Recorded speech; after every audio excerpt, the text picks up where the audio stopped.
Welcome to the Outer Realm with Michelle Desrochers and Amelia Pisano.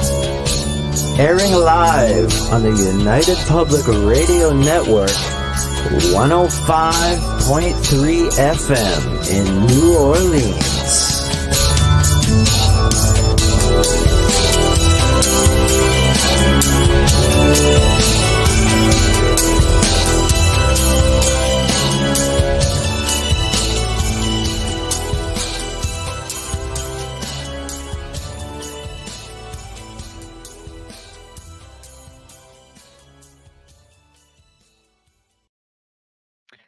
Good afternoon, everyone. Welcome to the Wednesday segment of the Outer Realm.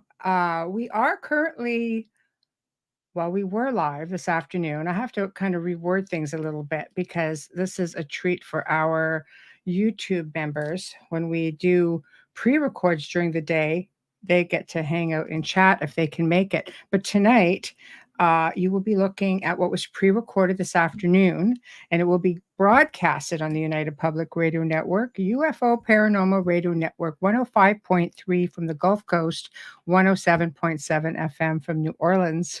The show is fully sponsored by the amazing people over at Folgers Coffee, who have been a part of our journey for the last few years. So thank you, Folgers. We couldn't do it without you, nor would we want to. Your family. So thank you, thank you. Also, big thank you to Justice Snicker, aka Dr. Snick, the Sonic Surgeon, for the contribution of his music, his time, and his voice for the intro you just heard. He's an award-winning composer of Halloween, horror, sci-fi, dark wave electronic music, which you guys can find on any of your favorite music streaming platform, all the big ones. So check him out there. Big thank you to Steve McGinnis, the artist behind the banners and logos here at the show. Check him out on Facebook and Instagram. Also specializes in the horror genre, but does commission pieces of any sort, graphic novels, you name it. So I am always so excited when my dear friend, Mark Olly, is here all the way from the UK. He's an author. He's an archaeologist. He's just like, what can I say? As they say on Pawn Stars, a beard of knowledge. That's what I like to definitely call him, because what doesn't Mark know about? So he's been on so many times over the last couple of years, and because it's always interesting. There's just so much information all bundled up inside this amazing human. And tonight we're talking about mysterious Bible, focusing on Genesis, and we always tend to get outside the box. So we're going to do it again, but let's see where it goes. But just remember, guys, pre-record tonight. There will be no chat room that we can answer to. However, I will do my very best to join you all in chat. Hello. Hello. How's it going? The beard of wisdom returns. There we go. I love it. Oh my gosh. So how are you? I know you're a bit under the weather. Yeah, I caught a cold at the weekend. When you're out doing public events and stuff, you pick these things up. And so I've now got my very, very sexy, answer machine voice. Yeah, I can do that. I can do all that sort of stuff now. But if I'm coughing and spluttering, you'll have to excuse me, because I do get a tickle in the throat occasionally. But other than that, things are just ticking along as always. I'm into the next 3 books that I'm writing. So, and the next one hopefully is going to be a book of biblical proportions. Hence the topic. So, you're basically going to start filling us in a little bit about, where you're going with things and such. I think everybody gets fascinated when you mention mysteries of the Bible. People are like, what? Because realistically, it's just full of all kinds of different information and stories. And I mean, I always go back to Enoch because I am just, it's just that, or Ezekiel's wheel. There's just things in there that it leaves you pondering and going, well, what if? What was that all about, actually? Yeah. And Where I did love that come from? Yeah, I love any book that could leave me like that, wondering, especially one that is supposed to, give you so much information from like thousands of years ago. So you're focusing on Genesis primarily, or are you going to be focusing on just everything? Oh wow! Well, tonight we'll probably just about make it through like the Genesis mysteries because there are dozens of them. I mean, if we go off piece, we always do. So hey, we'll just go with it. Plus the fact we've got the addition tonight that folks can actually message in, which is going to cause chaos. It always does. Well, we're during the day. Let's hope so. During the day, yeah, during the wakey people. Yeah, it's tonight here. It's afternoon where you are. So, it is.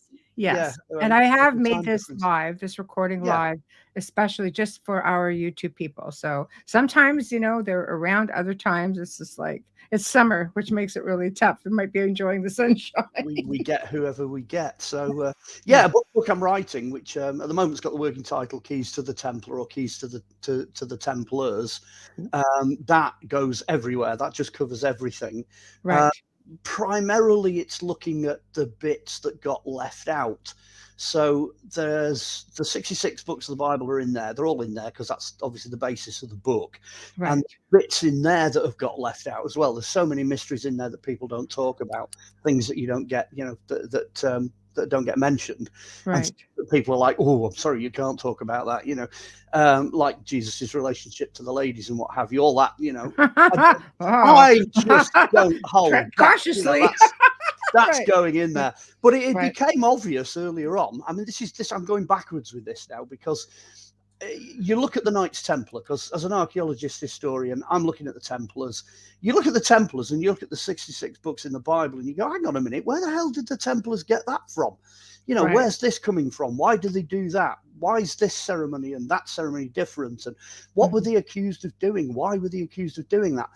Then you discover that there's an Old Testament Apocrypha, a New Testament Apocrypha, and most shockingly recently I've only discovered that the Dead Sea Scrolls that we found in like 1945, 1947 and after had already been found hundreds of years before, if not over 1,000 years before, because there are accounts straddled through, Roman, Greek, and Jewish history of people going out into the desert, blundering into caves and pulling out scrolls, which I've said all along. I've said, there's stuff that they're doing that's not coming out of the 66 books that we've had forever, stuff that's coming out of other extra apocryphal material. So I set myself a really easy task. I thought, like everybody does, I'll read the Dead Sea Scrolls, I'll read the Nag Hammadi library, I'll have a look at all the extra stuff, and see where it takes me.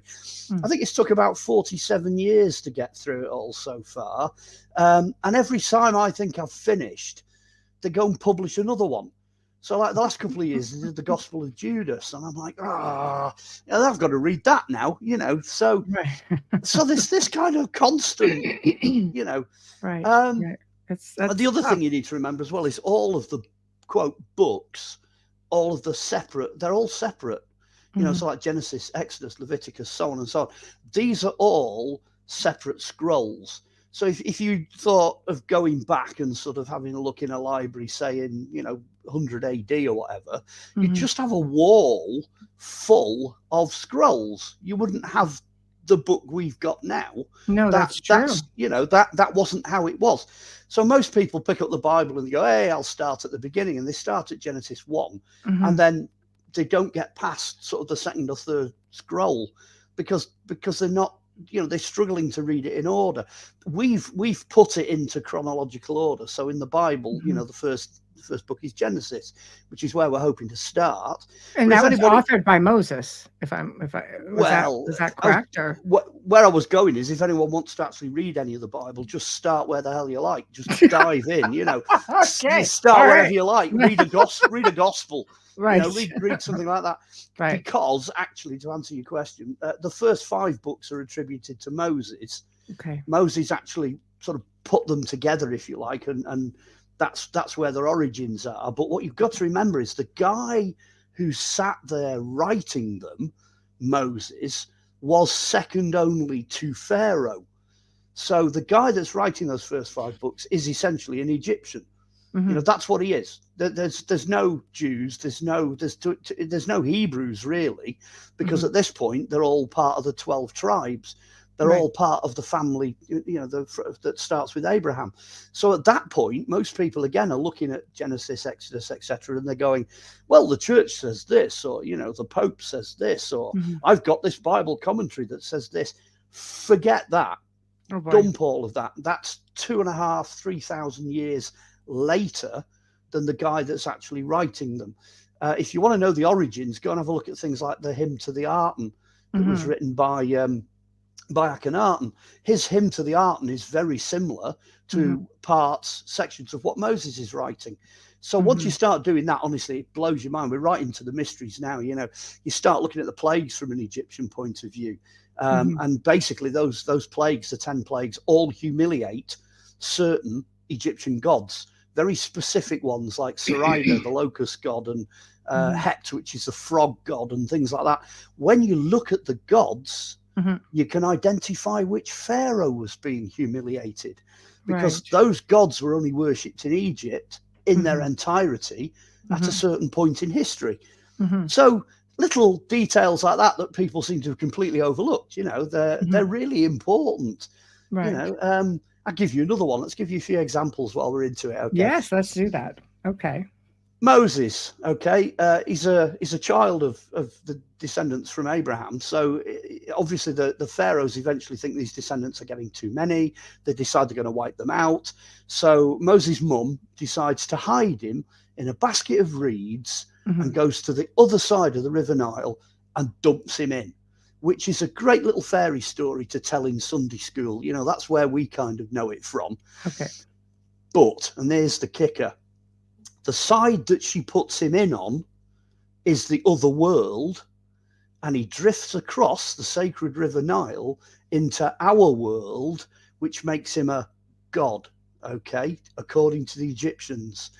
The entire of the Egyptian creation was made out of a raft of reeds that rose to the surface of the waters. She does it knowing that Pharaoh's daughter is going to be keeping an Egyptian ceremony on the banks opposite where she puts him in. Crazy. So Pharaoh's daughter looks up and she's like, oh, hell, there's a god coming straight towards me in a basket of reeds from the other world. So it's timing. It's perfect. It's absolutely perfect when you look at it from an Egyptian point of view. So she fishes him out of the sacred River Nile, goes up the street to Pharaoh in his palace and goes, you're not going to believe this, but the gods have sent us a little god on a little raft of reeds who's just come across on exactly the right ceremony at exactly the right time. And I've just fished him out. And the Pharaoh just goes, right, well, it's clear what we've got to do here. He's second only to Pharaoh. Right. Ta-da! And he gets this amazing position. Now, yes, there's a lot of divine stuff going on there. There's, the whole God thing going on in the background. None of that could have happened without certain things falling into place. But all of a sudden, I've just told you a completely different story, because I've read that as an Egyptian would read it. Right. Yes. That's what archaeologists and you're ordained as well. Yes, like you are. Yeah. I did my 3 years at Bible college and got me. There you go. I don't use me letters. You're outing me now. I don't tend to use me letters. I've got that certificate of ministry diploma of biblical studies. Right. Well, I wanted to mention it because we are, the topic, right? So yeah, I've got the whole. You know a thing or two, basically. Yeah. Okay. So yeah. Anyway, there's loads of that when you start getting into the whole Pharaoh thing, right? Him knowing what to do and how environmental circumstances are going to play out when he does his plagues. He knows that there's an environmental disaster coming because he knows what's coming further up the Nile. He's obviously studied his environment. So, Nile goes red because, there's some, all this red stuff's been washed into the river. It kills all the fish. Then you get your flies, the locusts, take away the crops, which wash more red stuff into the river. The frogs then all die. They come up, So a lot of that stuff that happens early on in the plagues, when you know a lot about Egypt, that's an environmental disaster. You're talking 21st century common sense here to the environmentalists.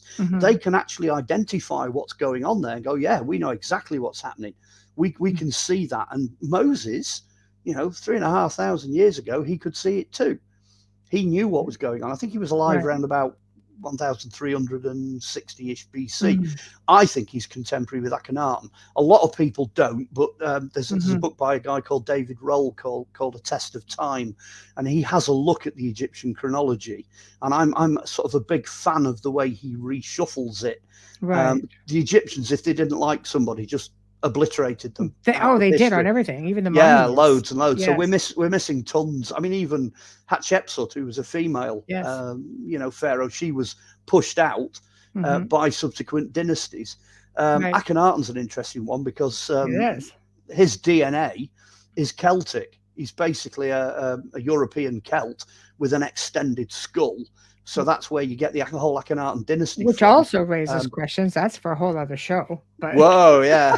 Well, just to keep dropping the bombshell here, 65% of my DNA is the same as Tutankhamun's, because I'm a Central European Celt by DNA. So I've Akhenaten as well. That's right. Well, I've got a match. The son of Akhenaten. It's archaeology. I'm a very, very, very distant ancestor of people that created him. Whether or not we all came from the same place or not, that, like you say, that's you'll have to do that, on another night, because there's so much information. We can do there. that. Well, a little known fact is that there were Celtic mercenaries that served under Akhenaten as warriors, and who also, clearly rose up to power and became a dynasty. So do you think that's why, Mark, just sidetracking for a quick moment, do you think that contributed a little bit to the crossover of knowledge between the Druids and the ancient mystery schools of Egypt? Do you think? Ooh. I know. It's another show, but just give us a little. Well, we're still on topic, aren't we? So the answer is yes. The answer is yes. Okay. The general opinion of what went on, it's a legend that we have over here, and it's a legend relating to a lady called Scotia. The best book to get hold of is one called Kingdom of the Ark. It's a difficult read because it's written by somebody who's big into archaeology, so it's a little bit dry, but basically it covers the foundation legend of the Scots, the Scotia. The Scotia can trace their legendary ancestry all the way back to northern Italy. But the journey that these Celtic mercenaries made, again, about 1400 BC, the journey starts in northern Italy. They then go from there into Egypt and work as mercenaries. They then, the dynasty collapses, and one of the daughters of Akhenaten then gathers up all of these Celts and leaves Egypt, and her name's Meritaten. She then goes across the Mediterranean and settles in Spain, where they're not particularly welcome. So again, after a short stay in Spain, they come out of the Pillars of Hercules, turn right, and settle in Southern Ireland she becomes renamed as Scotia. So Meritaten is Scotia, Queen Scotia, who then starts the Scots, who actually are Irish. They actually take over Ireland. The thing I like about the book, though, is because it's written by an archaeologist. The archaeologist is not taking any prisoners.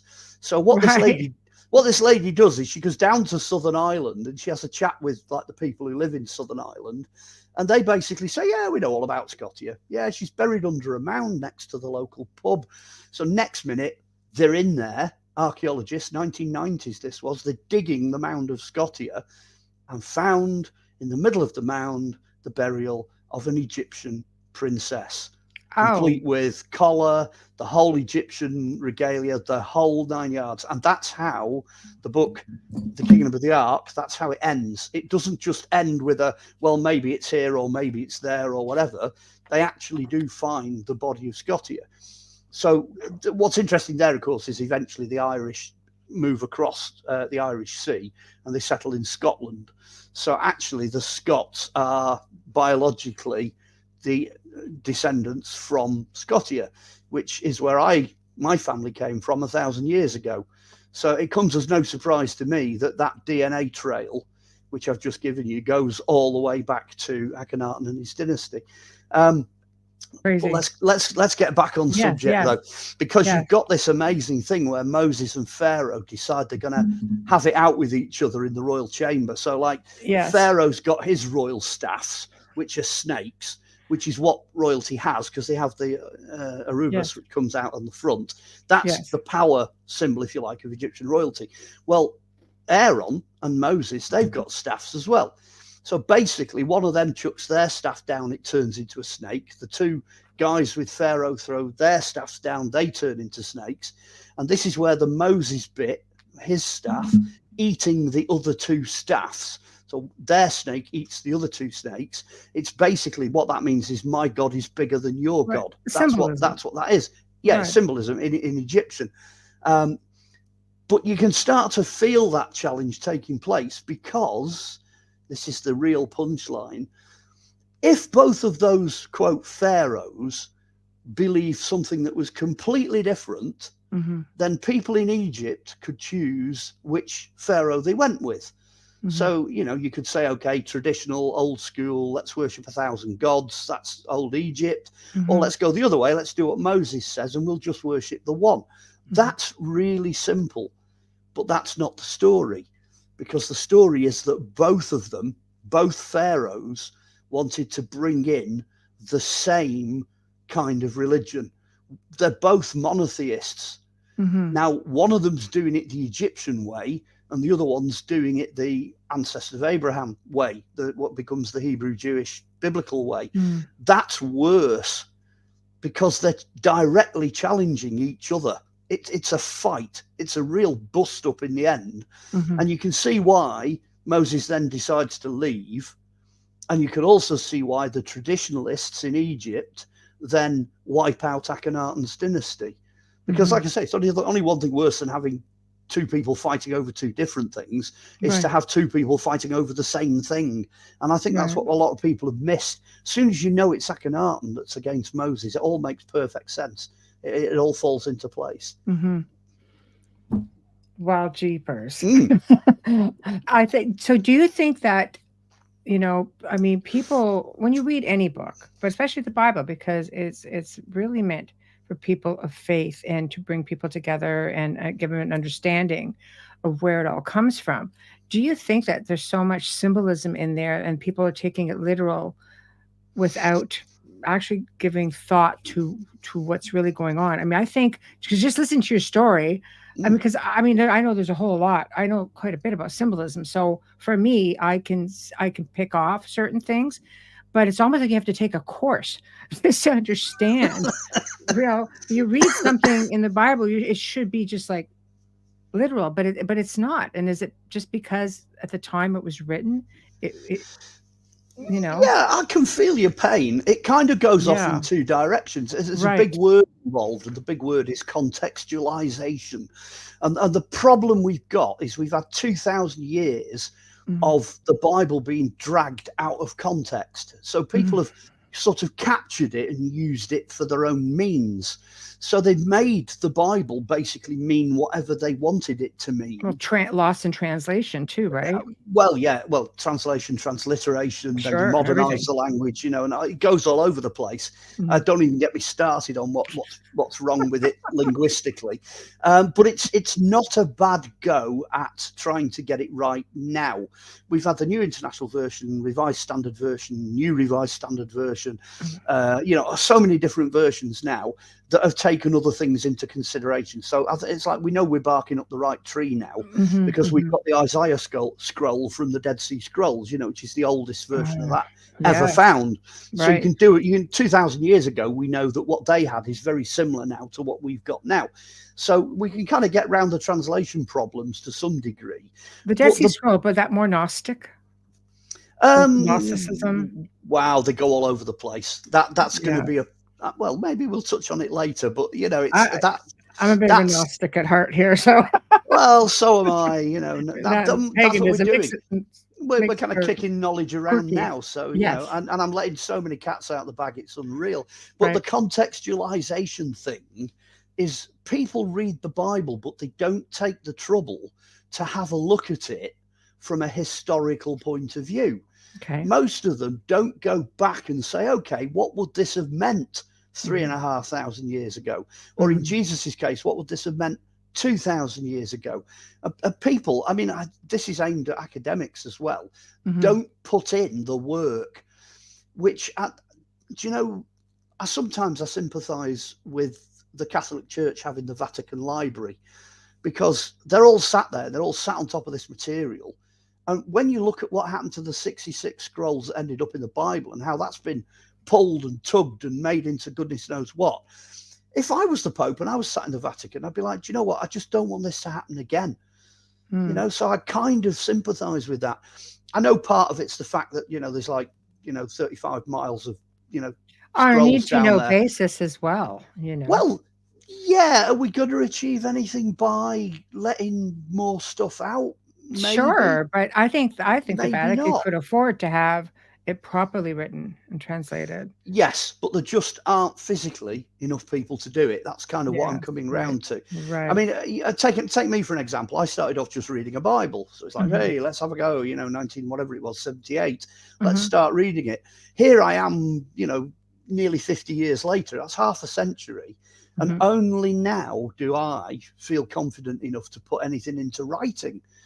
So, you know, a lot of these guys that are there doing translation work and stuff, you know, that they've got only a matter of a few short years. You know, again, I sympathize with the guys that did the Dead Sea Scrolls. None of them were really happy with what they were producing because they just didn't have the time. You know, there's so much stuff out there. It's crazy. But again, try and contextualize stuff, you know. If there's a book being written by an Egyptian and it's written 3,500 years ago, read it like an Egyptian. You know, what would they believe? What was going on back then, you know? It's a good point. It's a good point. Yeah. I like, because when you write your books, I like that you also put things in proper order and in proper context. You have a chronology that people can follow, you know, and I think that's important because you want to know exactly what was going on. Just because of our last show, and you guys have to go watch the archive for that, but boy, you put things in order to a point where I sat there going, well, that just puts the Da Vinci Code right on its rear end, I think. Yeah, I can still hear this. I can still hear the distant noise of the toilet gurgling as it disappears down the drain. You know, I was like, "What did you just say?" So you know, you are one of those authors, and I think it's also because you're an archaeologist, because you're a researcher, and you also are like a presenter. When you go out and you talk about these things, you want to make sure you're making sense. Yeah. Much like now. Yeah. Well, I mean, responsibility as a presenter. If I say anything, what I'm hoping is that there'll be a few people out there that'll kind of scutter off and check it up. You know, go check it up. I'm throwing out the leading edge of things, you know, and hoping that somebody will go and check it. You know, go and have a look. Right. No, I'm with you on that, and I like that about, you know, when you write something, because otherwise. I'll tell you what. Let me do it again because I'm still no. on subject. I've not left subject Okay. yet. We've not even. I mean, you know, we've not even got off the writer of Genesis yet. We're not into Genesis. Well, we are kind of. Let's keep Genesis, Exodus. We're kind of in the right place because Okay. obviously they had a bust up. You know, Moses and Akhenaten, and they went the separate ways. Yeah, because I have a question about Exodus, so you take us there.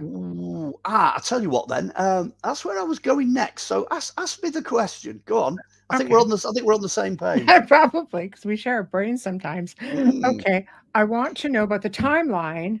Are we looking at King Ramses II, or is it before? I'm going to upset the apple cart a bit here. It's a good question. Most people, traditionalists, put Moses with Ramses. Most of them do. Yeah. But as I said, David Roll, test of time, have a look at your pharaohs. I think that's a little bit early. I don't think that's right for Moses. There's been a huge amount of controversy over trying to date when Moses actually meant Genesis to take place. You know, huge amount of controversy. And I think the thing that's kicking it out is the Ramses connection. That's what's kicking it out. If you pull it back and put him with the same time period as Akhenaten, then that corrects what appears to be an error. And, you know, being an archaeologist, let's give you some support to that. Okay. The last I've got to thank Graham Phillips for this, and he doesn't even know he's done it. He did it by accident. He did a book on KV55, which is this mysterious burial in the Valley of the Kings. Yes. It's not too far from where Tutankhamun is. Right. When they opened up the tomb, they realised that the tomb had been effectively ransacked. But KV55 was officially ransacked. It wasn't grave robbers. What they'd done was they'd set all the tomb up, they'd sealed it, they'd stuck the body in the coffin and put it in. Then, for some reason, they'd had a change of heart, they'd changed their mind and pulled most of the contents back out again. But what was interesting with Graham Phillips's book is he makes mention of the fact that it looked like they left in a hurry, because they dropped a lot of stuff, they broke a lot of stuff. You know, they were quite keen to clear that tomb out like the clappers. Now, the other thing is we've also got the mummy. They think that the mummy, generally speaking, they think it's a guy called Smenkhare. Now, Smenkhare is fairly widely known to be Tutankhamun's elder brother. Okay, Akhenaten's the dad, Smenkhare's, the elder brother, Tutankhamun's the younger brother, and then there's a whole shed load of sisters. Now, they've tested that, they've done the DNA, and that is pretty much what the situation is, which means if it was Moses that upset the apple cart, Smenkhare is the firstborn son of Akhenaten who would have died in the plague. Now, that's the bit that Graham Phillips missed. I met him at a conference back in the 1990s. He just released the book. He did that talk on stage, and I went up to him at the end and I went, "Oh, Graham, why didn't you give him the punchline?" And Graham's like, "What punchline?" He'd missed it. Death of the firstborn. He'd missed it. He said, "Oh, I'm gonna have to go back and rewrite that." So I think it's in the book now. But it wasn't when it. And that predates Moses. Or I mean, that predates Ramses. Ramses was his tomb was in front of Tutankhamun, which means it came after. Which means Tutankhamun was preserved, while Ramses got ransacked. Exactly. That. So there's a timeline right there. This KV55 is interesting though, because it is the death of the firstborn. That's why they took everything out, left in a panic. And now, I think that the one they thought was the tomb of Ramses' sons or kids? It's one of them, yeah, but it's not. It's not. No, right. No, he's related to Akhenaten. So it's now thought that a lot of the stuff that was taken out of there finished up in Tutankhamun's tomb. So that is a good example of how some of the pieces start to fit when you put Moses with Akhenaten. The other thing, which is where I was going, is the other thing. See that going? Yeah. That was my brain. Well, the next thing that happens, obviously, then is Exodus. You know what I mean? They all up sticks and they go, because the angel of death's just obliterated most of Egypt, and that's it. So the Egyptians want them out. So the Egyptians pile them all up with stuff and kick them out. So they get kicked out. They wander around all over the place. So I won't go into that, because there's all sorts of things happen while they're wandering around. But one of the first things to happen is they get to the Red Sea. Now, at the Red Sea, at this point, whoever the Pharaoh was is absolutely furious and sends his army after them. So there you go. You've got them being pursued by the army. The actual place, the crossing place, has always been known. Now, I know we've had all these people searching for it. They've been looking for, where did Moses cross the Red Sea, and all this, that, and the other. It's always been known because of a guy called Ron Wyatt, an Egyptian amateur archaeologist who is extraordinarily professional. Same guy that found the Ark? Is it the same guy? Yeah, same guy, Australian. Okay. Just trying to place it. Okay. He followed the route to where he thought it was, and it's on another arm. It's a different arm. There's two arms to the Red Sea. One that goes off and separates Egypt, but there's another one called the Reed Sea, and that's between the desert and Arabia. And now what he did at the Reed Sea, this other bit, Gulf of Akbar. It's the Gulf of Akbar. He got to where he thought the crossing place was, and there's this big stone column with Solomonic script written on it that says, "This is the place where Moses crossed the Red Sea." And there's one on the other side as well, on the Arabian side, another pillar that says, "This is the place where Moses crossed the Red Sea." So it's like, hey, come on, the arrows are pointing. But him being him, he wasn't satisfied with that. He got divers to go in on this like platform. There's like a sort of I can't describe it, like a reef, a sort of platform that goes across at this point. Yes. So the water's shallower. So he dumped the divers in, went in there, filmed it. Lo and behold, it's covered in bits of chariots, human bones, you know, horses' hooves. But the most important find is that there's an 18th dynasty gold chariot wheel down there that actually nails the time period for Moses. Again, you've got another datable artifact. But it was just mistranslation again, not the Red Sea, but the Sea of Reeds. The Reed Sea, which is in fact the Gulf of Akbar. Now, when you go across there, it gets more exciting, because if you actually follow the route that then picks up, you finish up at Mount Sinai, which the Bible actually tells you is in Arabia. So the other Mount Sinai, the one that Emperor Constantine the Great, the Roman guy, decided where it was in the 4th century, is a fake. It's a decoy. They always used to do this. They used to move holy sites so the pilgrims would stay off them. So that one's a fake. Yes, it's got lots going for it. It's got a fabulous library, a superb monastery, great place to go and all that. But that's not the mountain where Moses got the 10 Commandments. That mountain is in Arabia. And the thing that gets really funny is it's on the Ordnance Survey maps for Arabia. It's marked as Mount Sinai. You can see it.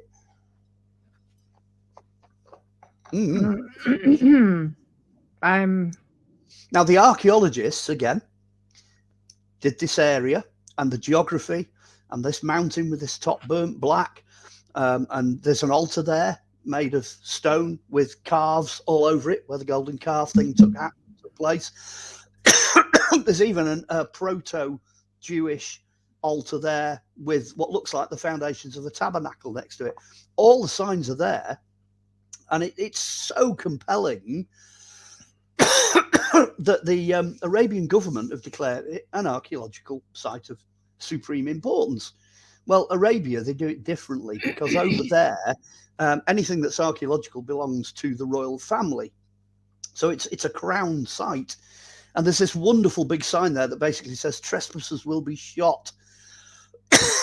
So you're not allowed to go on there. It's all fenced off with guard towers and things like that.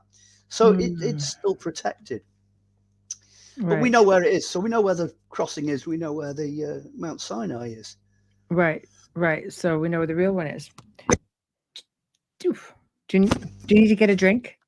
No, I've got one here, but actually the drink's making it worse. I made a mistake. So I put some soluble, like, aspirin things in here, and it's killing me. It's not good. I'm not doing bad. I made it through about 4 You're doing okay, because when you're sick, it always gets worse at night too, and it is night for you. So, you know, anyway, that's. There's a whole string of other bits. I mean, if you read Exodus, there's lots of different things that Moses does. You know, he stops at this oasis, he stops at that oasis, he has rows with the people here, he gets 10 Commandments here. You know, there's so many, he builds altars, he does all this different stuff. And you can actually plot them. When you know where the crossing is, you know where Mount Sinai is, you can see how that plays out. But you know, there's no way anybody's going to be digging around in Arabia with a shovel anytime soon. That's not going to happen. Which I'm actually quite pleased about. Some things need to be left protected. alone, I think. Yes. So we're basically tracing the Exodus back to the time of Akhenaten then. I would say so. I would say that's so. Very, very fascinating to me. Yeah. All the different pieces of evidence that are scattered around seem to point to that period being, well, crucially important, which would explain why, for example, the hymn to the Arton ends up creeping into Moses' writings.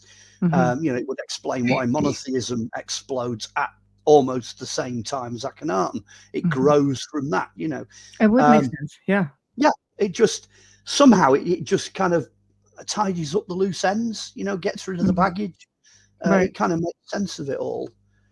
Yet he dies, and they literally just wipe out everything that he was. They go back. They do try to do that. Yeah, but at the same time as that's happening on a worldwide scale, the guys with the enormous heads, you know, the kind of extended head people, if you like, they're all like public enemy number one. You know, they start to be targeted. So I think there's another agenda running there somewhere in the background, Well, let's explore it. Okay. So, we have headbanding, or skull binding, which Yep. is, a lot of different cultures around the world do it. So you're looking at Akhenaten and others of his line. There's, there's the theory that they may not be of this world. Well, you're wandering into Crystal Skulls and Human Heads, which is the book I Which did. is how we started our very first show, just saying. It was, yes. You managed Right. to. There you go. You see.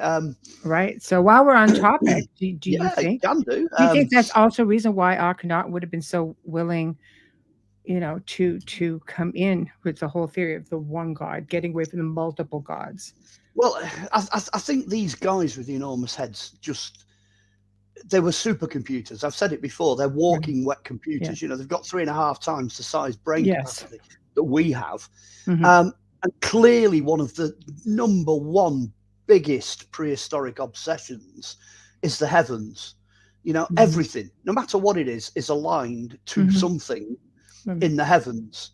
So these guys with the big heads must have that knowledge. They must have known about not just technology, not just about the planet, not just about the environment, but also about the heavens. Well, Gnosticism speaks about the heavens and the stars, and they're well aware. We're just getting the fragments of history. Yes. We're getting whatever has survived through to us. And there is two different kinds of these guys with the big heads. Like you say, there's cradle boarding and head binding, which is where ordinary human beings try to make the baby's heads bigger. So clearly there's an advantage. Emulation. There is an advantage to having that, that bigger head, the bigger brain. But what they're trying to do is they're trying to copy a natural genetic form of that giant head. And we know that exists because, for example, the Paracas right up to 500 years ago were giving birth to babies with these enormous heads. There wasn't time for them to modify them. So there is a genetic form. There's no doubt about it. I think Akhenaten is a member of that genetic family. His daughters, one or two of his daughters had enormous heads. You wouldn't believe how big they were. Tutankhamun is slightly bigger. The back of his head slightly bigger. So the boys were less affected by that than the girls. The girls have these stretched heads. And Nefertiti, we couldn't really see her, but I believe that she was also. Yeah, the ladies. It's funny as well because as late as the medieval times in Europe, they were bringing ladies with these enormous heads into Europe from Russia. They were actually buying them to have them in their household. So clearly the people with these bigger heads are, it's like going out and buying the latest Pentium, with the latest program on it. These people are enormously clever. When they're in Egypt, though, and this is getting well and truly back on track, when these guys with these enormous heads are in Egypt, it starts to make sense of things like the Baghdad battery, the Saqqara glider, the light bulbs have been depicted that Daniken goes crazy about, pyramids, mathematics, the drilling operations. Because they were brilliant. Yeah, moving stones, things like that. All that kind of technology, which, because we assumed they were more primitive in the past, we couldn't actually see most of that. But now that's gone. We can see it in a very modern way. But these people with enormous heads, they're perfectly capable of doing that sort of thing. But back to your original question, are we dealing with aliens? I'd go as far as to say, and I don't think I've actually said this on camera, but I'd go as far as to say you might be dealing with Atlanteans, quote, or people from Mu or Lemuria or pre-flood. Pre-flood. And genetically, they're clearly not the same as us. So that's two of the boxes ticked. Well, there's a big belief that many of them, they don't necessarily come from the stars, that they were here before us. They were already here. How far back you go, it depends on your identification. Because you back into Genesis again, we're actually still on topic. Because the question of where they came from, got this idea of angels descending. You've got this idea of super races, people breeding with other people, producing all kinds of different things. If you go to the angels and demons, what effect did that have? Because clearly something had happened before we even got into Genesis and what happened in the Garden of Eden, that's a story. Before then, clearly there was something else. It states it clearly. It says, in the beginning, the earth was without form and void, and the Spirit moved upon the waters. Well, the earth was already there in the beginning, and so were the waters. And it's interesting that form and void in Hebrew is two words, tohu and bohu, both of which mean desolation at the displeasure of God. So what it's implying is the earth's already been judged. So it's like, the prequel has already happened to the movie, and what we're doing now is starting with the movie.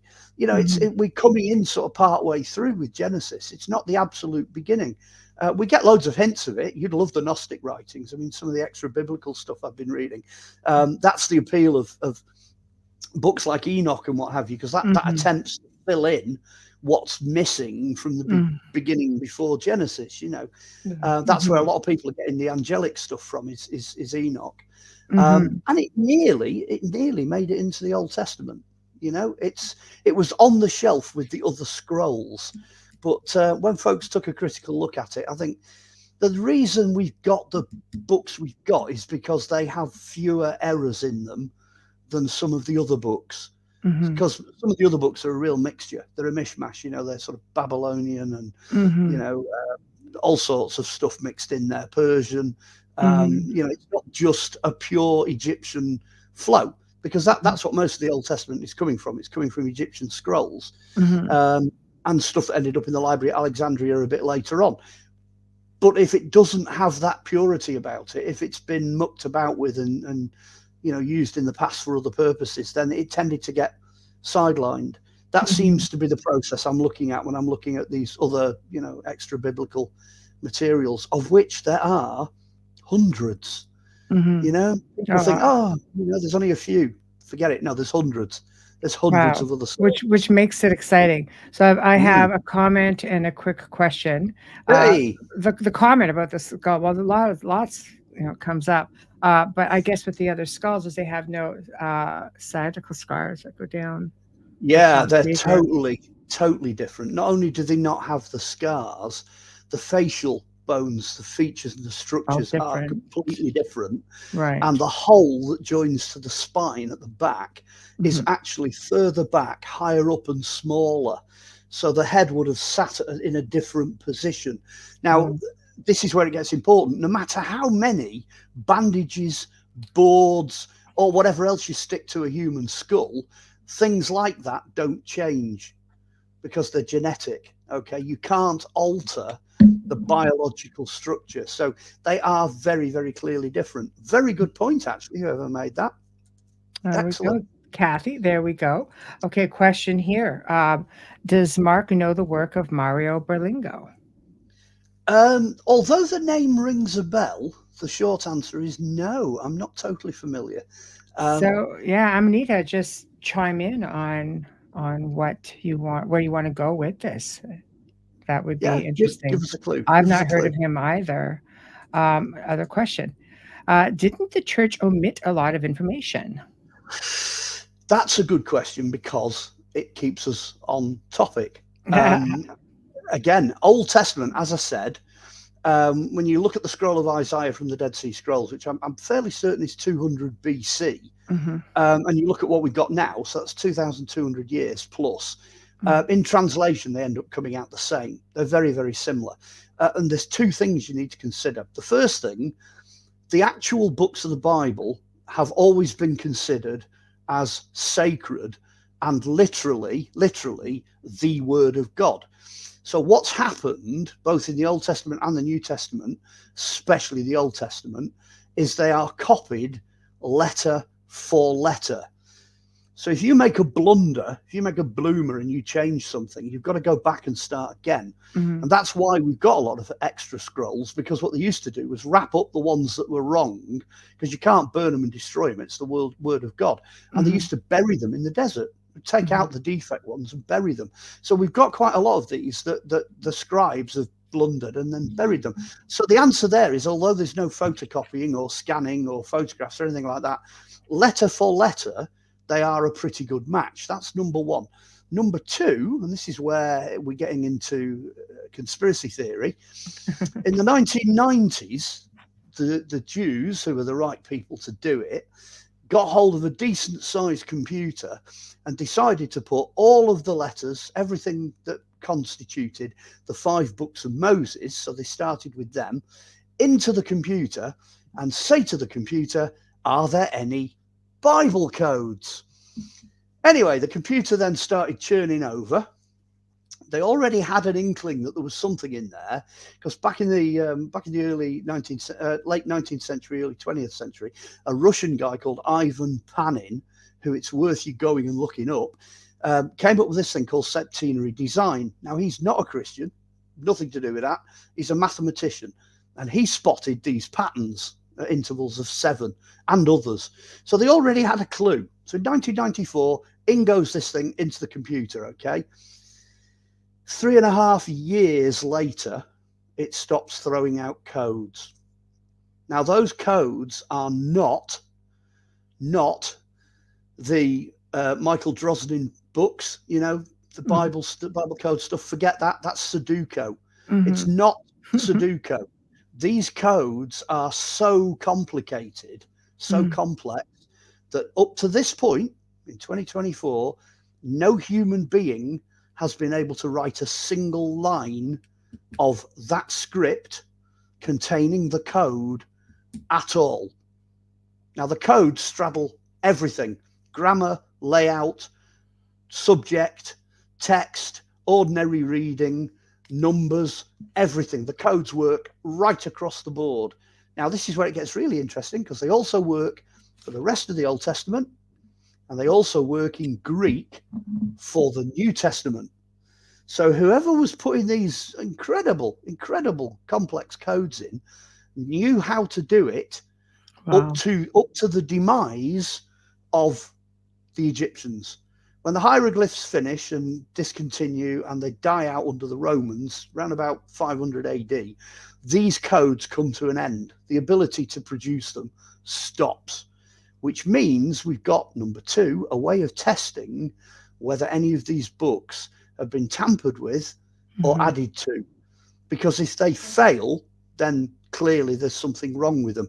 Now, the 66 books we've got don't fail. They all contain complex codes, even down to Mark, where the end of it, Mark used to end at 16, but now it ends further on because somebody tacked on an extra bit at the end just to round the story up. When you get to that, the Bible codes all change, but they're still there.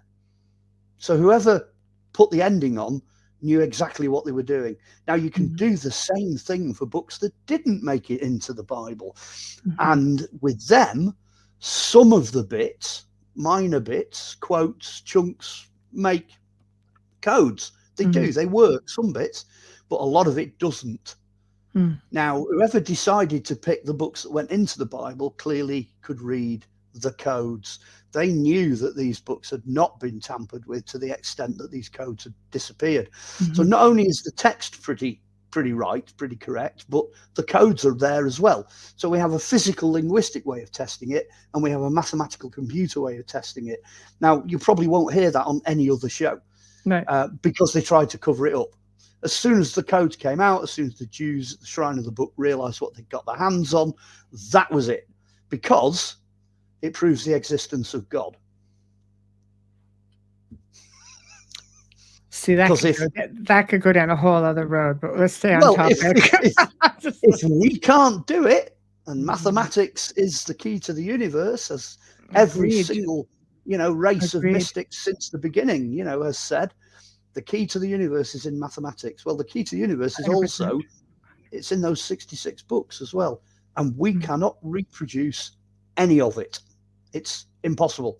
Can't do it, even by computer. See, that adds a little bit more validity, because when you start getting into people translating, that's where things start getting messed up. So, I always prefer older texts on everything. Amanita says that he does strict translations of the Bible where mistakes have been made. He is a Vatican translator. Whoa! Oh, nice to meet him. That's fantastic. Right. Yeah, what tends to happen, he'll back me up on this, what tends to happen is if somebody does make a copying error, certainly on the later surviving documents, what they tend to do is they'll put the query as a separate comment in the text. They'll go, oh, well, I wasn't really sure about this, and this is the best I can do, and et cetera, et cetera. But certainly with the Jewish stuff, he'll back me up on that one with all the different letters having to be a certain way. What he's doing, though, and hats off to the guy, because I'm probably reading stuff that he's worked on, he'll be taking a lot of older versions that have turned up, like Nag Hammadi Library, Dead Sea Scrolls, and the stuff in the Vatican basement, and he'll be doing chronological comparison. So that's what you and I were talking about earlier on, about putting things in date order. So he'll be looking at the documents and saying, what about the meaning? Has anything changed in the interpretation? Is there a better way of saying something? That's a real kicker, because some of the early stuff, if he literally translates it word for word, it'd make absolutely no sense whatsoever, because it runs the opposite way. For a start, we read left to right, and it runs right to left. Also, the grammar is different, so the words are all shuffled up into a different order. And if you're doing ancient Hebrew, there's no vowels either. So you've got to understand the context of the word to put the vowels in. So when I say they didn't make it easy, they really didn't make it easy. You really have got to pay attention.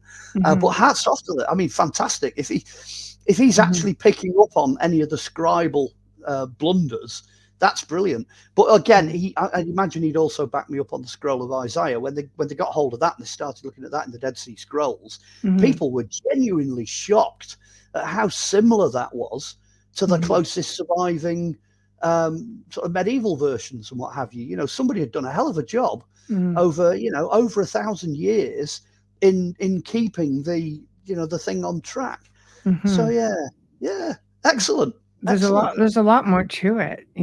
I think where it gets confusing too is, you have, all of this being written. The codes to me are interesting because, at any point, do they actually name God per se? Because there's people who are like, oh no, this is Yahweh. But I'll tell you, if you start digging into different Gnostics and going back even further, and we can touch on Babel and all that stuff if you want to, but there it goes back to thinking that he was a brother of another God who had actually a very loving God, very, very much along the lines of what we would expect, as opposed to what Yahweh has said, I'm a jealous God and vengeful and all this fight wars in the name of God. And he would just sort of have this like following cult-like sort of thing. Like if you start getting into some of that, you kind of leave yourself wondering, going, well, I would understand why they tried to demonize so many of the pagan or other cultural deities to incorporate their own. And I don't want to just blop off the name on the air, but I can blop it off afterwards. But because I don't want to go off track too much, No, you're not. You're absolutely not off track. In fact, what you've done is you brought it back to Genesis. You've actually, by asking that question, by raising that as an issue, because the problem with Yahweh, which is YHWH, that's what that is. That's in the Hebrew letters, which gets translated as Lord or Adonai or, so on and so on. The YHWH only comes in later on than Genesis. In Genesis, what you're looking for is El. So you got El Shaddai, El Nisai, El Elohim, multiple names, not necessarily multiple gods, but in that context in Genesis, it's El. And the interesting thing about the prefix El is it's neuter. It's not male or female. It's got no gender or anything. It's just neutral. And it's an aspect of whatever this God is. Now, the thing with Genesis, you've got to bear this in mind, that the Bible is like an ongoing revelation. It goes on over hundreds and hundreds of years, and people sort of get to know what God is all about over a long period of time. Back to your chronology again. So you can't really argue that, Yahweh, like 10 books down, is not the same as Elohim in, because it's time. A huge amount of time has passed in getting to know what's going on there. But the God, this is it, the God in Genesis is neuter. and also, in some extent, is plural, because you've got verses like it's kind of a digression, but it isn't. You've got verses like, it says it multiple times: no man, no human being has seen God and lived. So the next question is, well, who was walking in the garden? Who was Adam bumped into walking in the garden? Well, the answer is, at some point when everything came into physical being, there was a physical form of God, which is, over the whole of the Bible, taken to be Jesus. He is the physical form, if you follow the theology all the way through. So it's a pre-existent form, if you like, pre-birth form of the physical form of God. So for every time that, a supreme angel or God or whatever pops up, it's usually you're dealing with Jesus. So then you've got this, God the Father is then talking to the Son, and the Son is aware of the fact that there's another power acting, which is the Holy Spirit. Now, if you go down that route, 700, 800, 900 years ago, we had God the Father, God the Son, and Mother Mary. So not God the Father, God the Son, and the Holy Spirit. So already here you're dealing with 4 of them, because you've got Sophia, you've got wisdom. As a Gnostic, it says it in the Bible, for all things were made through wisdom, and nothing was made that wasn't made through wisdom. Now, wisdom, if you like, is birth. It's the birthing energy, the birthing force. So again, you've got the female energy there right at the very beginning. So you've got God who's neutral, Jesus who's male, the female who's, giving birth to everything, and then you've got the Spirit. So there's 4 of them. So of course they can say, let us, it's sort of a single unit made up of different parts. Somebody was saying to me the other day, God makes Adam and Eve in God's image. Vis-a-vis, he must be male and female. It must be male and female. It will have to be male and female, because, you think about it, these are supposed to be the first 2 humans. Okay. Correct. Technically speaking, they have Cain, Abel, and Seth. Okay, which is fine. Cain kills Abel. Eventually, Cain's gone. Then we've got Seth. I know where you're going with this. You know where I'm going with it. I know where you're going with this. How the hell did Moses get there with Seth? Who's Moses' mother? This is what I need to know. It's a really, really simple answer to this. Okay, good. And it's I know it's been there all along. But these people that kind of throw out black clouds to confuse the issue. Oh, yes. The whole story, the entire story from Genesis right through to the end, deals with the people of God. That's what it's about. It's about God's people. Right. If you talk to anybody about the Old Testament, they will say, yeah, that's the story of God's people. That's obvious. Right. Well, the New Testament is as well. The New Testament is the extension of the Old Testament. So it's all about God's people. The most obvious thing is, there weren't just God's people on planet Earth, but the story only concerns God's people. So everybody else that's on planet Earth, everyone that's outside the boundaries of the Garden of Eden, the other 27 species of humans we're digging up now that we're all fossils, et cetera, all this other life that's on planet Earth, that's not the focus of that story. So you don't have any problems, with them going off taking wives from the surrounding nations. Right. You do. Okay. There's all these other names pop up, and everyone goes, "Ha! Where did that come from? It's got to be incest, and this." Well, no, he's got to get away from somewhere. Just figuring where to get her. Well, all they do is they go outside the gates of the Garden of Eden, like the Garden of Eden was, and go and find somebody else. Well, when you're being technical, because it's very technical. This is the first man, first woman. They procreate to have 3 children. And then somehow it keeps going down the line, and you're kind of like going, but you didn't specify that there were other humans around. No, they don't. Moses must have been sat there going, logic tells us there are. I don't need to put this bit in because everybody already knows it, because by the time it gets to the flood, and the flood wipes out the entire flipping planet, there's billions of them. No, exactly. Everywhere.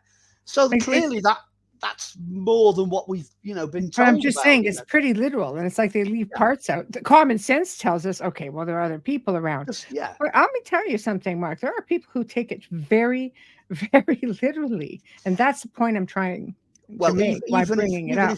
If you start combing through Genesis with a fine-tooth comb, Mm-hmm. you do find references to other nations and other peoples beyond the story that God's focusing on. So I am still sticking quite rigidly, just to keep those, purists happy.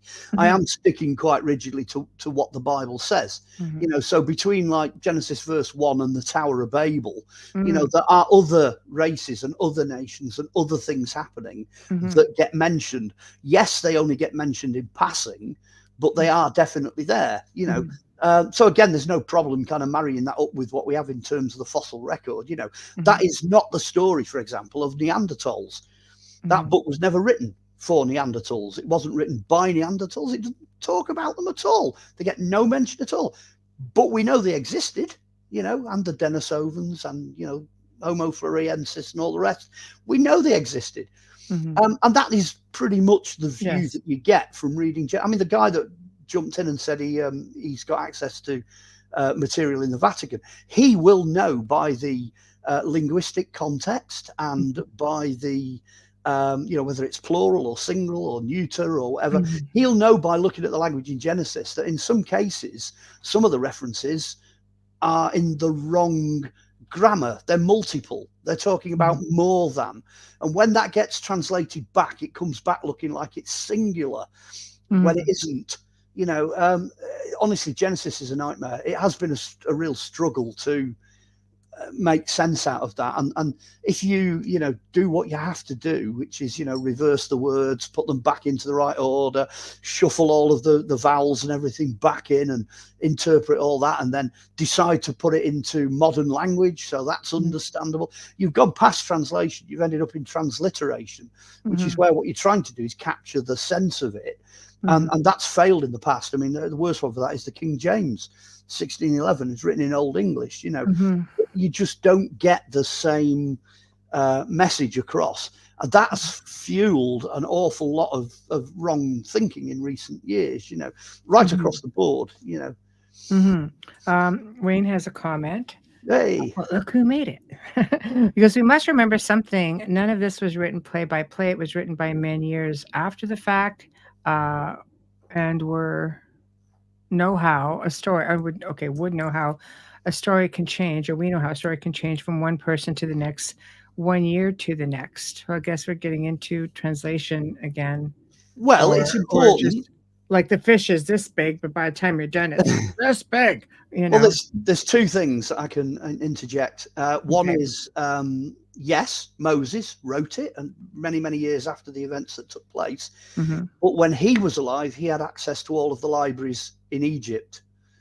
So when you've got things like, Plato's granddad Solon goes into a temple looking for an account on Atlantis, and you've got the Egyptian priests saying, hey, you Greeks, you think you're so clever, but we've got 12,500 years of records in here.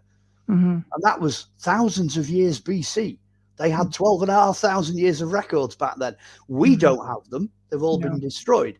But the reference material that Moses had as second to Pharaoh was pretty damn good. He'd got much better than we've got. So that's the first observation I'd make is, he probably had a better chance of contextualizing it than we do. He could sort of put it in context. Can't remember what the rest of his comment was now. It's okay.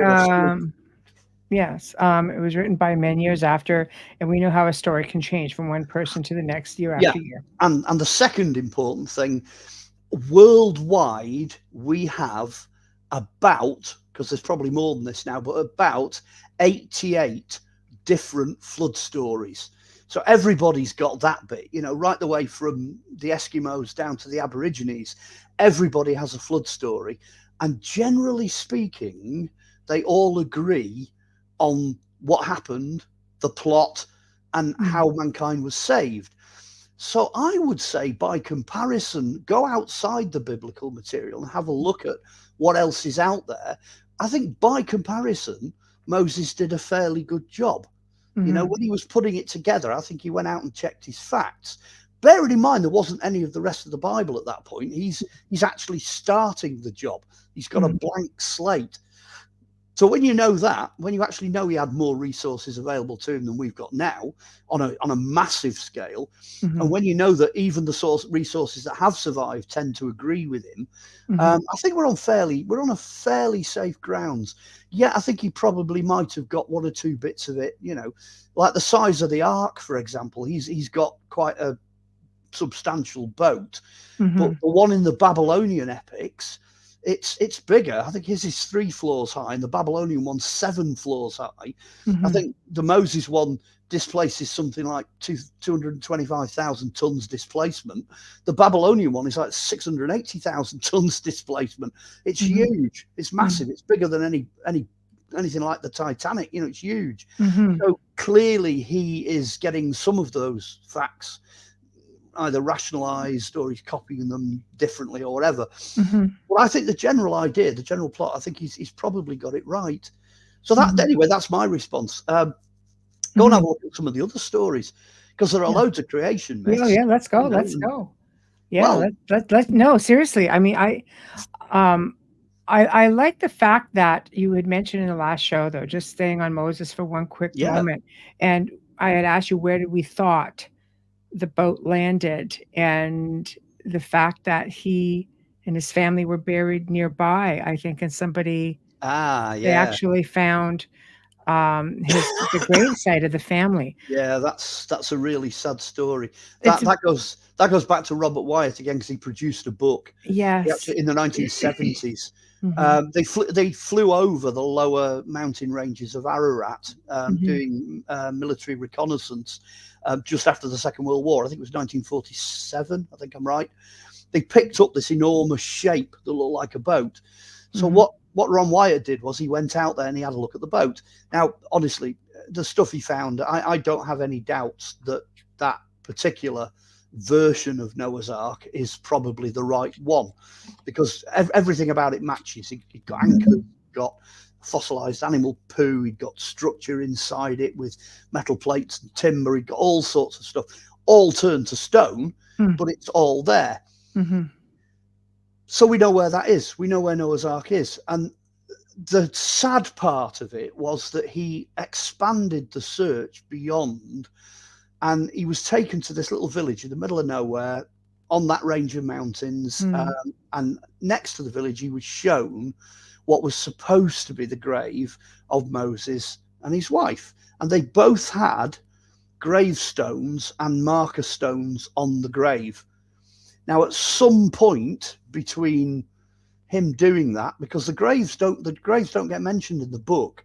The graves are covered by 2 videos that were released by him in Australia in the 1980s. Somebody went to the graves, you know where this is going, and stole everything. The lot. Wow. Apparently there were 2 bodies in there. They were giant. They were big bodies. They were like 7-8 foot bodies. They took all the bones, took everything. There was pottery in there. The pottery was taken. All the gravestones were taken. I could take a wild guess, but yeah, you know where I'm going. You know where I'm going with it. Well, the only two things that were left there were holes. There was nothing but a hole. That's all that was left. So that is a lesson in archaeology. That's back to when I said, you know, back in even the Roman times, they were shifting, you know, Mount Sinai from one place to another because they automatically knew what was going to happen. That's been going on for thousands of years, you know, sacred sites. Ransacking. Ransacked. So unfortunately, we only have whatever Ron managed to recover from those 2 graves. And that's not necessarily all in the public domain. You know, there's photographs, there's notes, there's records, there's some video footage. You know, and I'm quite sure his son regrets ever getting out, you know. That's right. Yeah. I'm on board with that one.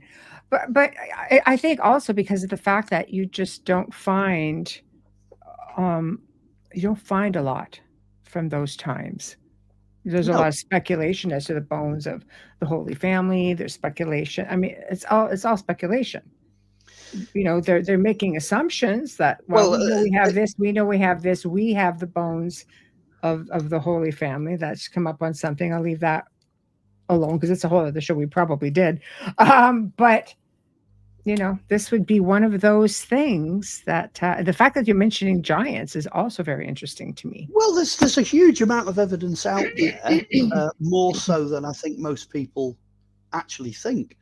There are a lot of supporting bits and bobs that have been kept safe over the years. I'm not going to go into the relic side of it. You're drifting into my book on King Arthur, because when I look at the Holy Grail, I end up looking at quite a lot of the relics that have survived from that time. There's a lot of popular relics, which I'm glad to say are protected. Things like the signboard off the crucifixion, some fragments of the cross. There's a lot of nails. There's the robe. There's the Turin shroud. There's the veil of Veronica. All of those things are protected because people protect them. Chances are as well that the two cups, which are leading candidates for the Holy Grail, they are also protected. And have been over a huge amount of time. The problems we've got now, though, is like you say, treasure hunters who are now going around punching holes all over the place, digging up things which they hope are, the bits that are still missing. I mean, I don't blame the guy in Axum in Ethiopia for not letting anybody into his, church to have a nosy at the Ark of the Covenant. That's never going to happen because they're never going to let anybody near that. That has to be protected, and rightly so. And so there are a huge number of those. Hopefully, when I get around to completing the book I'm working on now, I'm just going to drop a load of them in that I think are valid. Like for example, the bones of Saint Peter, found in the cemetery that they unearthed underneath the Vatican. I think they are the bones of Saint Peter. I don't have any problem with that. Jesus' tomb in the tomb of the Holy Sepulchre. They only took that apart to restore it very recently. The edicule, which is this building it stands in, was collapsing. So they took it apart, did some analysis, put it back together again, and guess what? It looks like that's the remains of the tomb. It looks like they've got the footprint and possibly the table. Well, I don't have any problem with that either. I've read the archaeological reports. I've bothered to do, the due diligence and have a look at the background. So I'm a believer. I did the same thing for the King Arthur book as well when I was trying to find out where different things had gone that were associated with him. But as I say, and so do you, there are sites that are under threat because people are just going out there willy-nilly and punching holes all over the place. And that was a real important one, that one. Yeah, grave of Noah would have been right up there. Yeah, sadly. I'll take just a quick moment. For those of you who are just tuning in, you are listening to The Outer Realm right here on the United Public Radio Network and UFO Paranormal Radio Network, 105.3, 107.7 FM in New Orleans. This is a pre-recorded show that took place earlier today, just for you guys who are watching it tonight. Anybody in the chat room or people in our YouTube channel, because I have made it live, especially for the followers of the channel. So we're not ignoring anybody tonight. We're just not live per se. So anyway, we are welcoming, of course, our dear friend Mark Olly, who is a wealth of information, as Amanita would say. Yes, he is. Yes, he is indeed. I don't think I've ever been called encyclopedic before, but there you go. Thank you for the compliment. Something new right there. Also, guys, we are fully sponsored by these guys, amazing people over at Folgers Coffee, and we appreciate you so very much. Without them, we just might not be here. So, big thank you to Folgers. Okay, so back on track. We are talking about mysteries of the Bible, focusing on Genesis and a whole lot of other things. I mean, we are touching on great stuff. So you really are a wealth of wisdom, as you say. So a mine of useless information and a whiz at trivial pursuits. But there you go. I'm that guy you always want on your pub quiz team, you know. Yes, you would be. I'll have to bear that in mind.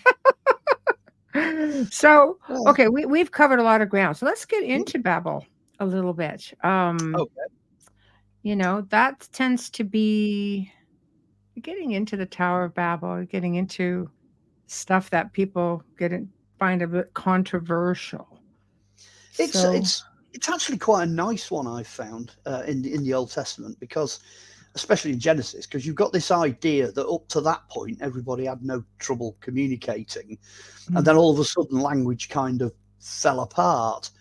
But the reason I find it interesting as an archaeologist is that the best language that we've got goes all the way back to 7,800 BC. The best surviving language we've got is, ironically, is Babylonian.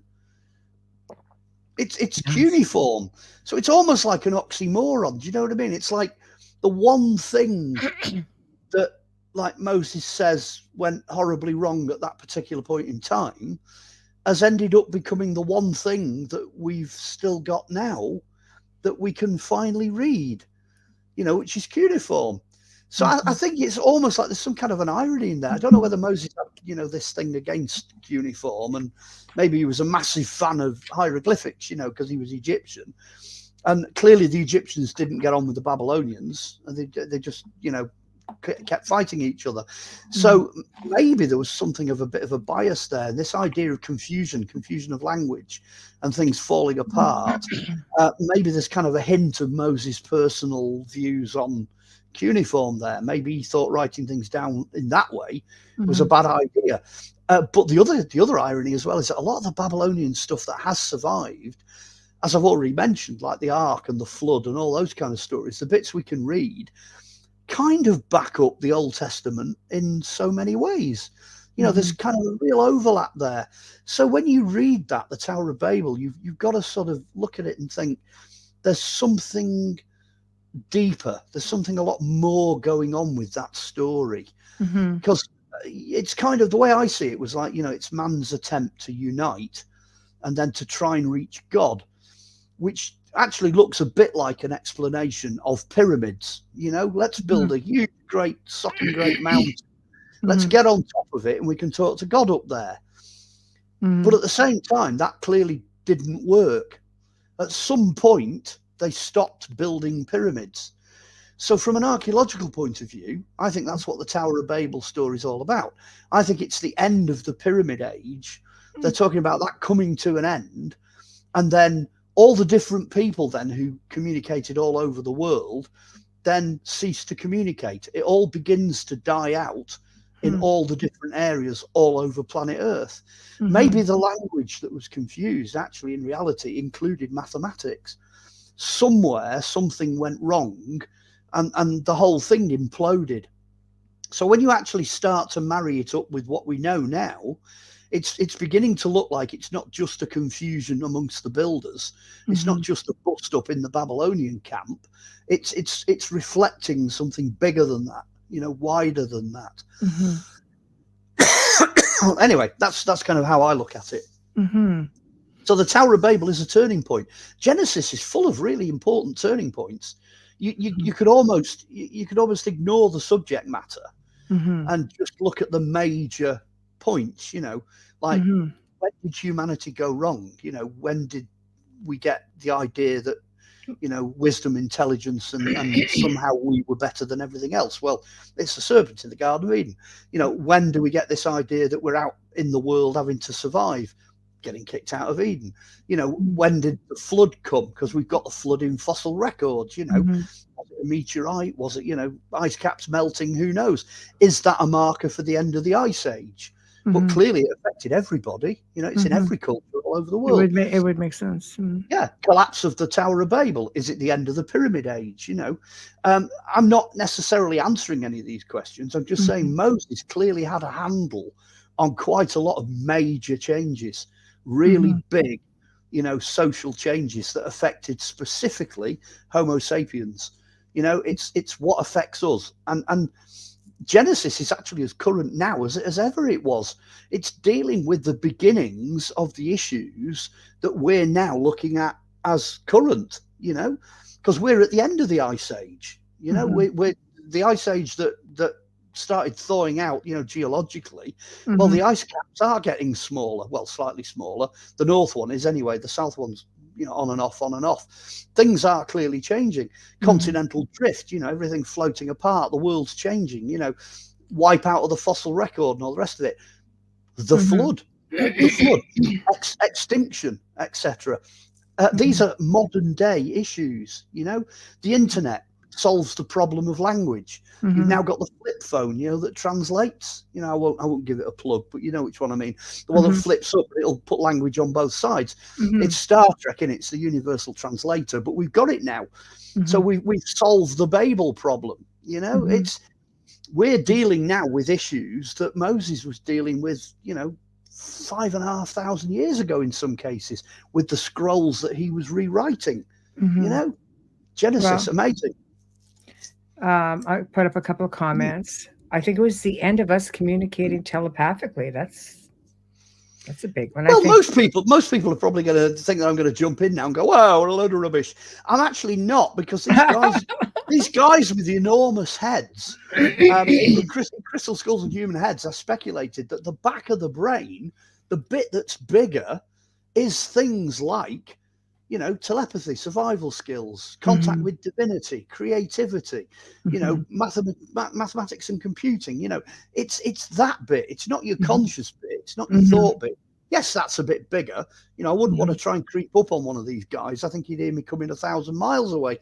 But at the end of the day, the bits at the back raise all kinds of interesting questions, like telepathy. That's one of the things that, maybe it's when the species that has these abilities, maybe that's the beginning of the end for them as well. Because, maybe they're pyramid builders. Hey, I got a yes. Thank you. Thank you. Next. The engineers left and took the building plans with them. Thus the confusion. If you can't read the plans, it could be translated as being unable to understand each other through speech. Just an idea. Not bad. That kind of goes along the same lines I was saying about mathematics. If you have a massive disagreement and a bust up on, as we know, mathematics has different systems. There's different ways of approaching it. If one of these guys with the enormous heads is acting as a referee, and then you take him out of the situation, you've got no referee. You've got nobody then to actually orchestrate what's going on, because it is very specific. It doesn't say everybody started speaking gibberish. What it actually says is people started to not understand each other. They failed to understand each other. So it could border on a difference of opinion. It could just be they wanted to do one way and somebody wanted to do it another way. And, clearly by the time, if you look at the pyramid building in Egypt, because we're still in Genesis here, if you go and look at the pyramid building in Egypt, one or two of those pyramids went horribly wrong. You've got the bent pyramid at Desrochers. Yes, if they'd have kept going with that, it would have been flipping enormous and it would have just collapsed. Exactly. So, there's enough out there to say that, yes, somebody somewhere got it wrong, occasionally, which would explain why the Tower of Babel came crashing down. Anyway, we know it did because we've got the archaeology in Babylon to back that up, which again is another thing. There's been 200 or 300 years of archaeologists, antiquarians, grand tour people running around planet Earth, finding where all of this biblical stuff is. So there's a huge amount of not hidden archaeology, but archaeology that's generally not talked about, that does support what we're talking about now. Yes, some of it's wrong, but a lot of it isn't. A lot of it is actually correct. A lot of it's a matter of looking in one place. I mean, the planet has been through so many, wars. I've obviously, the world wars are what damaged so much of that archaeology, especially obviously throughout Europe and in England. I mean, you find that yourself as you're so active. Well, Saddam Hussein and the conflict we had in, Iran and Iraq. I mean, that was a cradle of a lot of that. Babylon went boom. We lost so much. And then we've had terrorists blowing stuff up since then. So, yes, goodness only knows what's disappeared. No, that's exactly right. So, but it is nice that we can go back and trace some of this. So, Genesis. Okay, where do we go from the Tower of Babel? Well, you can keep going through Moses, because Babel's first. Obviously, you got the beginning with Garden of Eden. Then you've got I think it's flood, Babel. Then you get into the sort of Mosaic stuff. Sort of that comes along, and then after that, you've then got the development of like the 12 tribes of Israel and how they all then start to settle different areas. Which, you're talking, there's Moses sat there, 3,500 years ago, and he's using records there that are probably much older. So, within his immediate vicinity, there's probably records going back another, couple of thousand years before him. So he's copying those records out like that. And I'm watching the news, 6 o'clock news about what's happening out there in Jerusalem and Palestine and, all what's going on now. That has its origins. The origins of that is in Genesis with Moses.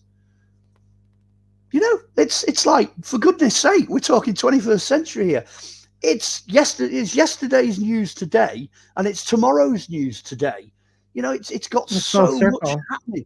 Yeah, I mean, one of the classic things, and I'm not saying this in a bad way, I'm not being judgmental in any way, but in Genesis, when they actually go into the promised land, and you've got, the famous, invasion of Hebrews as they would be then, they became the Hebrew nations. But the 12 tribes of Israel, they go in and they decide they're going to take the land. This is it, under Joshua and Judges and all this kind of stuff going on in the Old Testament.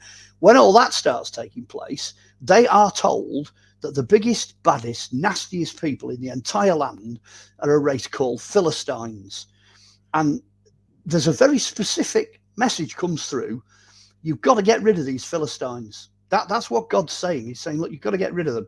Now, there's a big long list of reasons why, and these guys are not good. The Philistines are not good. There's nothing good about them at all. But they're told to get rid of them. Anyway, they got into the promised land, in they go, all this, conflict, this, and they don't get rid of the Philistines. That problem then drags all the way into the times of David. And David then you have your David and Goliath. Because the last of the giants, the last of this race, because we mentioned giants earlier, the last survivors, the sons of Anak, they've been there since before the flood. The last survivors of the sons of Anak decide they're going to take sides with the Philistines. Basically, they get wiped out. That's the end of it. That's the last time they're mentioned. Gone. 1600 BC, gone. That's it. They're extinct. They're gone. So the giants, the original descendants from pre-flood, from Noah and from the ark and all that, they get wiped out because they take sides with the Philistines. But the Philistines are still there. You're not going to believe when I tell you where the Philistines are. They are the Palestinians of today. That's what they are. They're still there. Now, I'm not making any kind of judgment there, but when you're looking at all this, you're watching the news and it's like, Jewish, this, that, and the other are bombing the Palestinians again, and they're wiping out this, that, and the other. But this is history repeating itself, essentially. Well, you're right in the middle of modern day politics and war, but the reason is back in the Old Testament, because it's the Jews' own fault. The tribes of Israel, the Hebrews, never did what they were warned about thousands of years ago. So in a way, they've become a rod to their own back. Now, I'm not pointing blame in any direction. No, you're just talking the archaeology and the history. And they're going to have to sort it out. Right. They blew it. They've had so many chances to sort this whole thing out. I mean, they didn't need to wipe them out. They could have just moved them somewhere else, but they could have done that 3,000 years ago. No. And at this point, we've not left Genesis, really. We're still talking about the origins. Yeah, so everything's just... It's full circle. Yeah, it's Joseph and the Amazing Technicolor Dreamcoat. It's all that, it's Joseph and his brothers. That's what it is. It goes all the way back to the tribes that come from Abraham. They just didn't do what they were told to do in the Old Testament. They didn't do it. So now they're paying the consequences. I think they should just man up, actually, just make peace and leave well alone, and get on with each other. I mean, that's my view on it. It's a new world, right? It's a new world, yeah. You know what I mean? You've just got to deal with it as it is now. But it's a great example of how something that Moses was, writing down in those first 5 books of the Bible, when he started doing that, and the subsequent history that then is added to it of that particular race, which it's focusing on, you can pick all these details up and you think, oh, hang on a minute, it is relevant. It is important. It has set the foundations of the modern world. So it's okay for people out there to go, oh, don't bother reading the Bible. It's a load of nonsense. It's all made up. None of it's true. Can't prove any of it, this, that, and the other. Wrong. Because whether or not you believe it, for hundreds and thousands of years, the race of Homo sapiens and the scattered tribes of Israel have been part of that story. That is the story. And no matter how we try and fudge it and try and escape it and run away from it, we can't. Stuff just keeps going back to it, like your parts, cooking cauldrons and strings of beads and screws and nails in coal measures, stuff that turns up, hammers fossilized in stone, all this kind of stuff, which goes way, way back. That's all pre-flood stuff, the place artifacts and such. Yeah, parts. Yeah, parts. So when you start looking at all these things, they all fit back into that story. You can kind of work it out from there. So no, we haven't really gone off topic at all. That is a really good example. Yeah. As long as you don't get deplatformed for me using that as an example, I know. No, I know. It's just because when we talk, it just goes on in here. I was going to say, if you want to kind of bring the conclusion to the whole conversation, the Jews that we have now, apart from those scattered all over planet Earth, are made up primarily of 2.5 of those tribes. The 12 tribes of Israel, there are actually 15 tribes, because 2 of them got merged and 2 of them disappeared. Ephraim and Manasseh vanished, they go. But there are actually 15 tribes, and it does say that they will get lost. They'll get scattered across the entire planet. The bit that's interesting now is that it also says in the Bible that they'll get gathered back together again at a really crucial, important point in history. That's what we're seeing. We're living through that particular bit of whatever the overall plan is, and that was predicted 2,000 years ago plus, that they would eventually gather back together, and that's happening. But it's also not known where most of the tribes are. They don't know where they've gone. They've disappeared. DNA is interesting because you're going back to Axum in Ethiopia. There's a whole race of coloured guys down there who are practicing what appears to be an offshoot of Judaism. Yes. So, very recently they've gone down there and they've tested DNA, and it is quite clear that they are, part of one of these offshoots of one of the tribes that got scattered. They can trace it all back. It's interesting. Well, it's interesting with DNA because they all go back to 3 basic races: Ham, Shem, and Japheth.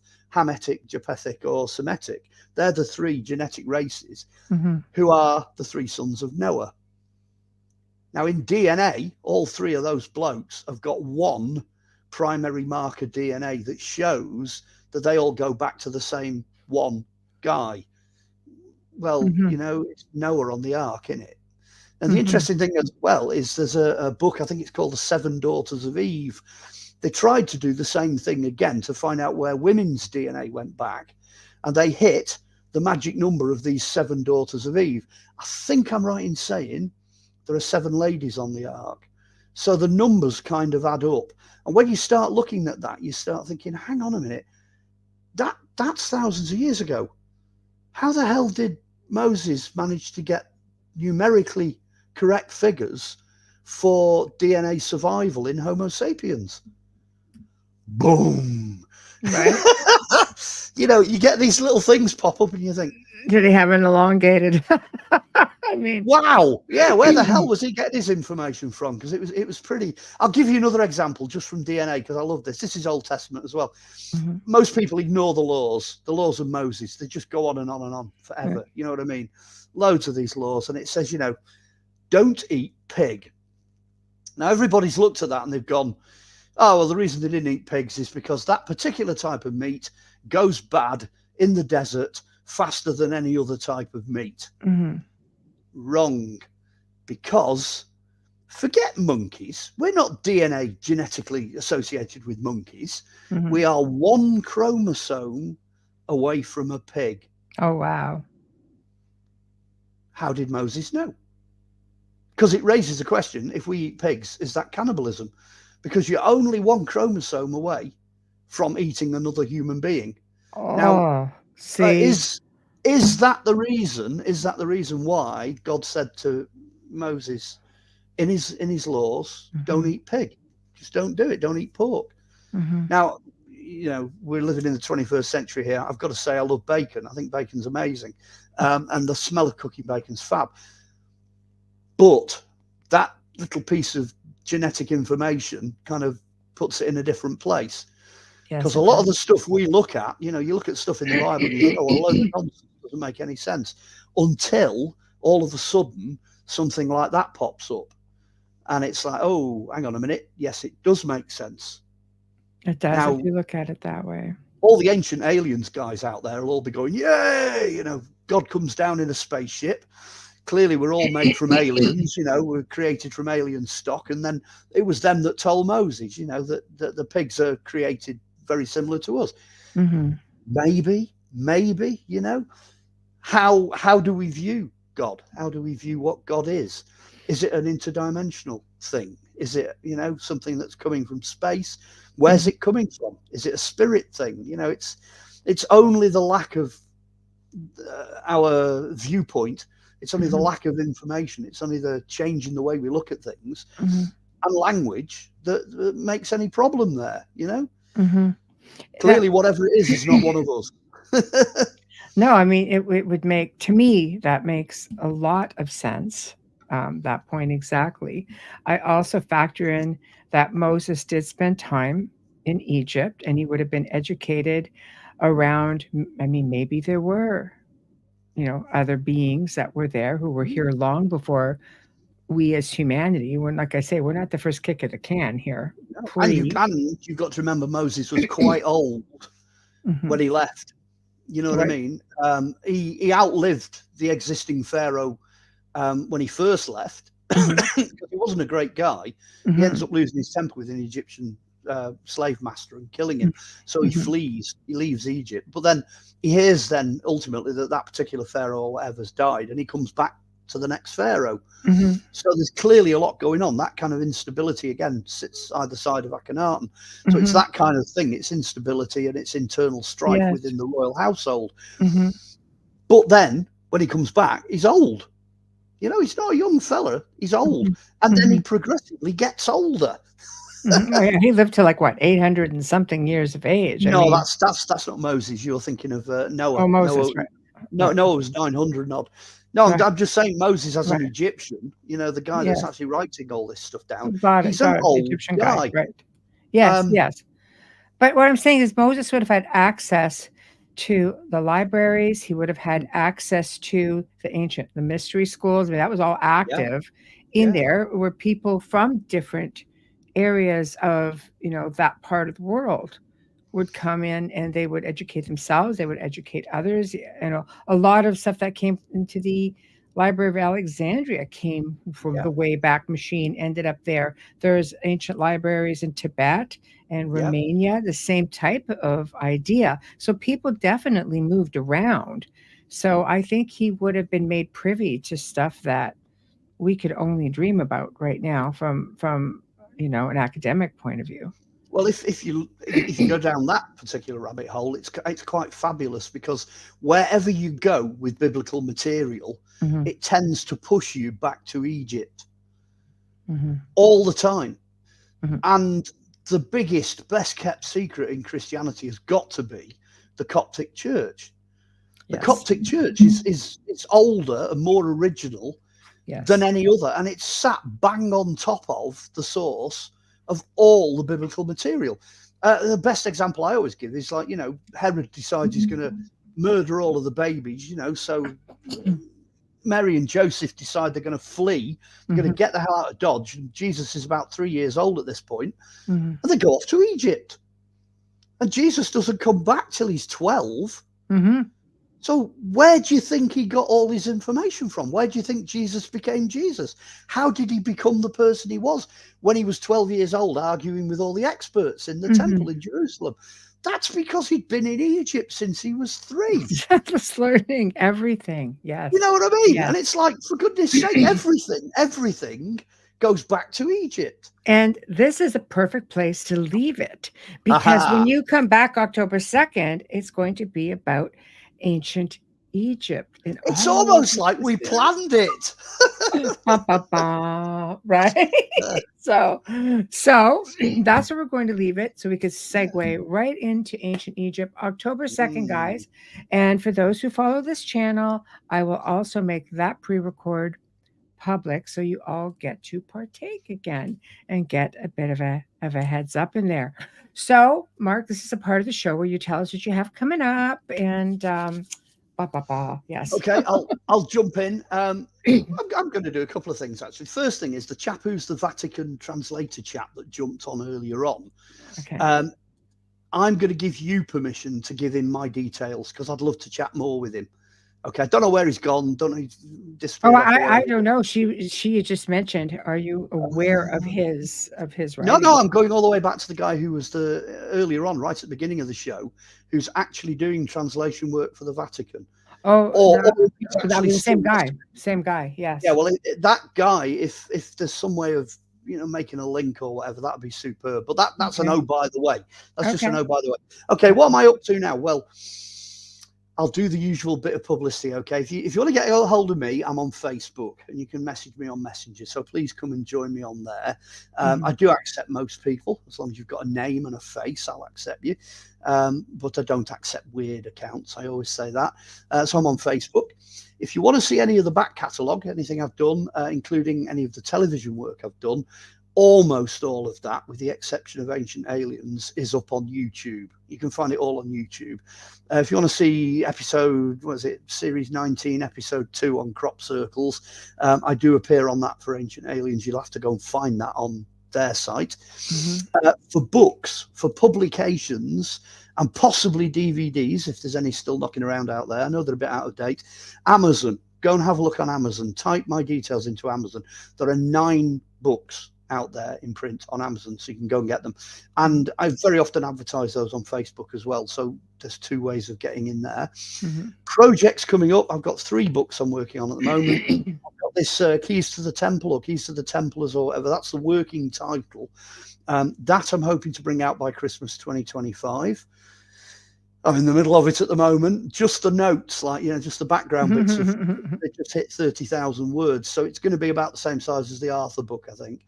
But there's quite a few people making noises who are interested in putting that out. I'm also doing a book on magic, practical magic for folks, which I think will go down all right, because I've been asked to do it. And then a few people have badgered me into trying to write a bit of an autobiography. So badgered. Well, yeah, I know.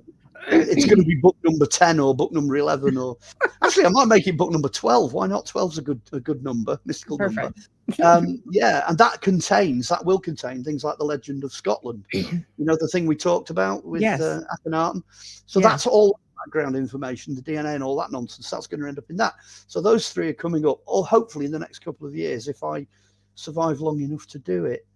So I just see more shows coming up. Anybody, if you want to see any of Mark's other segments here on the show, just put in his name with The Outer Realm, or look on this channel. You will find it, and there is a lot there. So have at her. You guys will have a great time. I know we have a good time when we do the show, and it always goes into different directions, but we always come back, and then we just plant the seed for the following segment. So right there. So guys, please remember again, this evening, this was a pre-recorded show, and I hope you enjoyed it. If you have any questions for Mark, just put them down right here on the Outer Realm on YouTube. Do it on the Facebook page. Roku doesn't have a place where you can leave any messages, but you can definitely find other streams that it will be on, and I can tag him in anything so he can come back and have a look. Now, next week, because I have to end off with next week since this is Thursday, we welcome the return of 2 other friends, Wayne Murphy, Sean Williamson. You will remember them both. Sean has been incredible guest. He is a stonemason. He is also the caretaker of a lot of research from Andrew Sinclair, and does a lot for the clan Sinclair. So he's going to be teaming up with Wayne, and they're going to be talking about Team Templar North America. what it's about, and they're going to catch us up on this incredible location in North America of Templar findings and a whole lot of other stuff. So it's probably been at least 18 to 24 months since they've been on. So there's been a lot going on. Thursday is open mic night, High Strangers in the News and more. It's where we all have just fun goofing around in the chat room, and of course things to present. So also Wednesday we'll have show and tell, because apparently they're sending pictures of these in this incredible location. Well, 5 locations on 30,000 acres. So much more to discover. I know. It's fantastic. Janie, you were in there. Nice to see you. Anyway, good night, everyone. Have a good weekend, and we shall see you next week with Team Templar North America, Wednesday night. Good night. Bye for now.